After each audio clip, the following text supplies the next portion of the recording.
Živijo sem skupaj.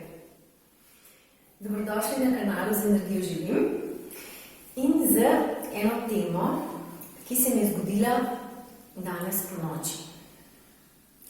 To je bilo tako veličastno in mogočno, da sem se odločila, da podelim to izkušnjo svojo z vami. Gre se za moje sanje, v katerih me je obiskal moj, bomo rekli, ni bil partner, no, skoraj da partner, izpred kakšnih 15 let nazaj. Naj najprej povzamem malce na eno zgodbo. Midva sem se spoznala, sem se bila všeč in tako, čeprav on je imel partnerko. In nekako je šlo v to smer, da bi bila skupaj, ampak nisem prišla tako daleč. Bila sem skupaj enkrat in potem je žal šlo to v tiste vode, kamor ne želimo, da gre. Jaz sem se počutila zelo zoprno, izdano, ogoljufano, nič mi ni bilo fajno, bila sem tudi jezna, ampak teh občutkov nisem pokazala navzven. Nikoli nisem njemu pokazala, kako se jaz zares počutim. In to je v bistvu bil moj način delovanja včasih. Vedno sem si to žalost skrila nekam tja zadaj, navzven sem se naredila veselo, srečna, se meni tako nič ne more biti, da bo kdo mene prizadel. Ni govora. No, zdaj, ko meditiram in ko ozaveščam te stvari, v bistvu vidim, koliko je ene žalosti v meni, ravno zaradi tega, ker sem v preteklosti sem jo dala na stran. Ampak nima veze, jaz se bom iz tega rešila ven, oziroma se bom odpustila in si že odpuščam in tudi delam na tem. Grem naprej na mojo zgodbo.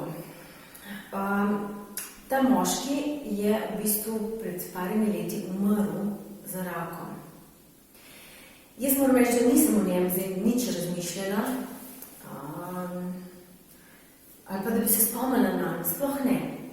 Sem pa en teden nazaj prebrala neko knjigo, ki se imenuje Mostovi neskončnosti, mislim, da je srbska pisateljica, ki tako zelo lepo v zgodbi opisuje, kaj se z dušami zgodi, ko zapustijo ta svet. Po dolgem času me je knjiga tako prevzela, da sem jo prebrala takoj. Zvečer ob 6 ali ob 7 sem jo začela brati, brala sem jo skoraj do polnoči in potem še naslednji dan, tako da sem res celo prebrala. Tako je bila zanimiva, da sem jo kar goltala, ne vem, če to poznate, kar bereš in sploh ne moreš nehati. In ni bil video ali pa kak film, ampak je bila knjiga, res tako je dobro napisana, res vam priporočam, vsi, ki imate kakršnekoli videnja ali pa čutenja umrlih duš, ljudi, ki so ga zapustili, boste res ful dobro razumeli, zakaj gre pri vsej tej celotni stvari. Torej, kaj se zgodi v sanjah?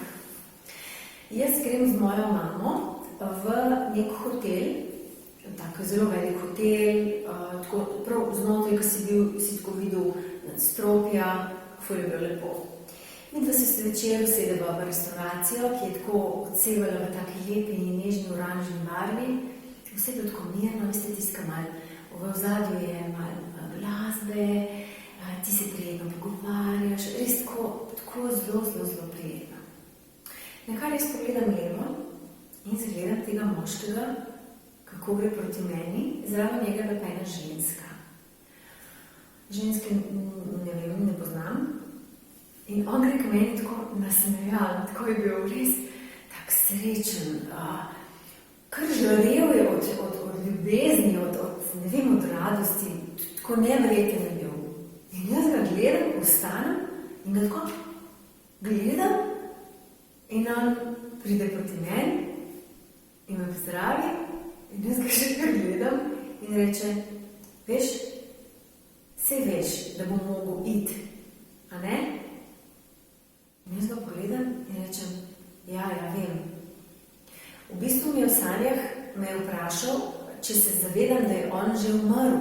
In jaz sem se v sanjah to zavedla, ne? Vedela sem, da je on umrl.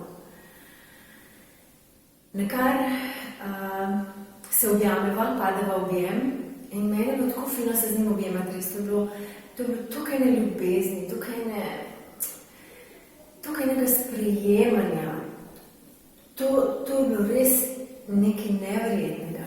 In jaz se začnem jokati.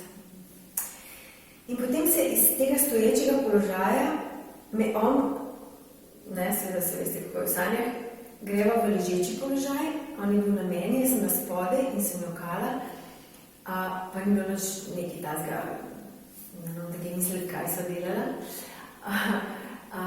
Ampak on je v bistvu meni pomagal, da sem sprostila vso to žalost. Evo, že meni gre zdaj še na jok, ko vam to govorim, ker je zelo sveže tudi, ne?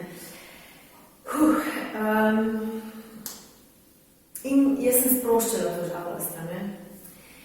Nakar se spet dvigneva v stoječ položaj in on meni reče, odpusti mi, prosim.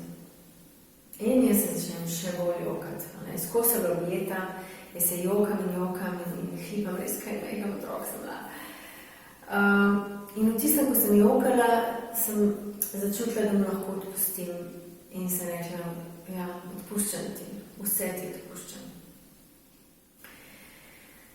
Nakar gre tako stran in pogleda in reče, veš, moja bolezen, ko sem umrl za rakom, je povezana z čiščenjem energij za 5 generacij nazaj v moji družini. In jaz sem čisto šokirana. In v tistem trenutku se že zamenja prizor in jaz stojim pred najno sobo in moja mama je šla pa med tem stran, ker je želela, da midva to v miru upravo, čeprav je bilo tam v restauraciji veliko ljudi in so me v bistvu vsi videli, ne. Nekaj grem jaz v sobo, pridem do moje mami in rečem, veš, moram ti povedati, da je ta fant v bistvu že umrl. In moja mami reče, ja, vem, ja, prav ga čutim zdaj tukaj okoli mene in tako toplo mi je in prav ga čutim tako na srcu. Ja, veš, ampak najlepše do vsega je pa, da je on počistil energijo v svoji družini za 5 generacij nazaj. In potem sem naprej sanjala še nekaj druge stvari. No, kaj sem hvala v bistvu, to je bilo zame res tako mogočno in tako lepo, ker že dolgo nisem v sanjah doživela res takih lepih energij. Sedaj sem se potem zbudila, sem povedala mojemu Lucijanu, je rekel, no, vidiš, kako sta lepo izravnala energije. Ne? In res je, on je prišel kot en angel z nebes in mi je v bistvu ful pomagal, da sem jaz lahko odpustila mu in pa obenem sebi. Pa nisem z njim imela nekega takega, bom rekla, da bi ful se družila z njima, pa kaj. To ni bil neka oseba v mojem življenju, ki bi zelo veliko časa preživela z njim. Sploh ne, daleč od tega. Ampak kar pokazal se je v njim take luči, jaz sem bila čisto šokirana, res. Potem, danes sem seveda pod vplivom vsega tega še, poskušam tudi razvozljati sporočilo, vse deloma mi je že jasno, kaj mi je prišel povedati, ne? Poleg tega, da mi je prosil za odpuščanje, mi je pokazal, kaj pomeni to odpuščanje. Torej, ko odpustiš za 5 generacij nazaj. In po mojem, da glede na to, da je bila moja mama z mano v teh sanjah, da gre po tej ženski liniji moji, ne? Torej, da se odpušča za 5 generacij nazaj. No, res, tako divjeno, ki se mi že dolgo ni zgodili. No, to sem hotela z vami podeliti. Upam, da komu kaj pomaga. Meni strašno pomaga. Vse sanje so sporočilne v bistvu, oziroma imaš zdravilne sporočilne in tako naprej. Vse to sem že o tem govorila. Glavno, vse ima nek višji namen, no.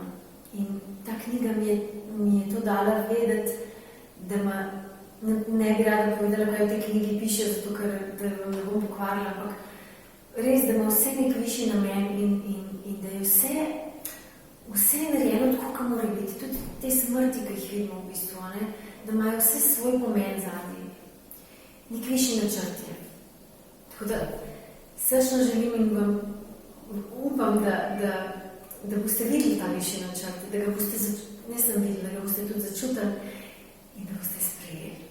Ker jaz in ti, vi vsi, smo del nekega večjega božanskega načrta in lahko živimo res zelo